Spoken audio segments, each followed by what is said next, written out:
সকালে ঘুম থেকে উঠলেই আমার বাচ্চাদের স্কুল নিয়ে একটা টেনশন লেগেই থাকে। ওদেরকে স্কুলে পাঠানো, রেডি করা, ঘুম থেকে ওঠানো, তো এইসব নিয়ে একটা টেনশন লেগেই থাকে। সো হ্যালো বন্ধুরা, তোমরা সবাই কেমন আছো? আশা করছি সবাই খুব ভালো আছো। আমিও কিন্তু তোমাদের আশীর্বাদে ভালোই আছি। তো আমার আরেকটি নতুন ব্লগে তোমাদেরকে অনেক অনেক ওয়েলকাম। তো দেখো, ওদেরকে রেডি করে দিয়ে একটু ভাত খাইয়ে দিচ্ছি। আর আমি প্রত্যেক দিন সকালে ওদেরকে স্কুলে যাওয়ার সময় একটু সিদ্ধ ভাত করে খাইয়ে দিই। ভালো লাগে সারাদিনের জন্য, যেহেতু স্কুলে থাকবে, পেটটাও ভরা থাকবে। টিফিনটা অবশ্য দিয়ে দিই, কিন্তু একটু ভাত খেয়ে গেলে শান্তি। তো তারপর দেখো, ওদের বাবা কিন্তু দাঁড়িয়ে আছে ওদেরকে স্কুলে নিয়ে যাওয়ার জন্য। আর আমি কোনো প্রাইভেট গাড়িতে দেইনি। প্রাইভেট গাড়িতে আমার কেমন যেন একটা ভয় ভয় লাগে, তো তার জন্য আমি ওদেরকে দেইনি। ওদের বাবাই আনা নেওয়া করে স্কুল থেকে।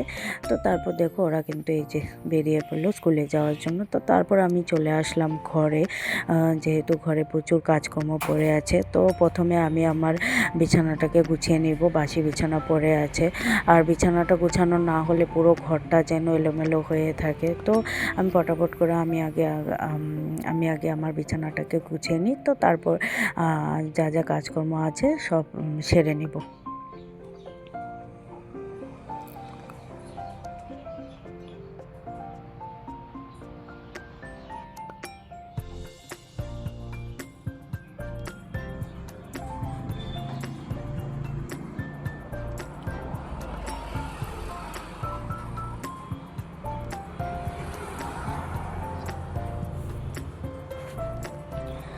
তো বিছানা গুছানো কমপ্লিট করার পর আলনাতে কিছু কাপড় ছিল, কালকে ধুয়েছিলাম। তো বাচ্চাদের ইউনিফর্ম ছিল, আরও অনেক কাপড় ছিল। তো সেগুলোকে সব জায়গায় রেখে দিব।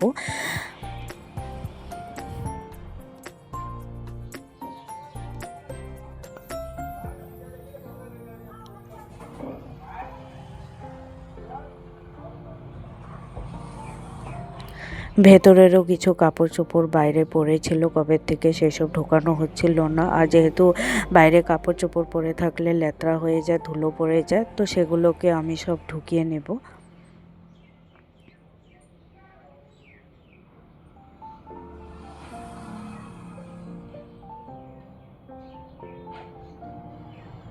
তো দেখো, তোমাদের সাথে কথা বলতে বলতে কিন্তু আমার রুম গোছানো একদম কমপ্লিট হয়ে গেল। তো তারপর চলে আসলাম বাইরে। কালকের কিছু ভেজা কাপড় ছিল বাচ্চাদের, তো দেখলাম হালকা হালকা রোদ উঠেছে, তো কাপড়গুলোকে সব রোদে দিয়ে দিলাম।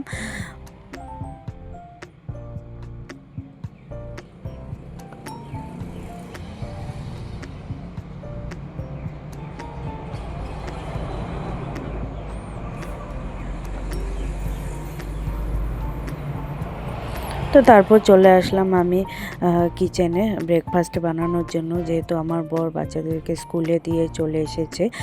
তো তারপরও খেয়ে চলে যাবে দোকানে। তো আমি তার জন্য ফটাফট করে ব্রেকফাস্টটা বানিয়ে নিচ্ছি আমার জন্য আর ওর জন্য। তো এখানে আমি বানাচ্ছিলাম গোলা রুটি, আর সাথে ছিল দুধ চা। আর ওই যে দেখো, আমার বর দুধ জাল দিয়েছে, তো তখন দুধ পড়ে গিয়েছে, অনেকটাই দুধ পড়ে গিয়েছিল। তো আগে প্রথমে আমি আমার বরকে দিয়ে দিই ব্রেকফাস্টটা, পরে আমি করে নিব আস্তে ধীরে। তো এই যে দেখো, আমার বরকে দিয়ে দিলাম, তো খেয়ে নিবে। তো তারপর আমি স্নান করে পুজো করে, তো এই যে আমি আমার প্লেট নিয়ে বসে পড়লাম।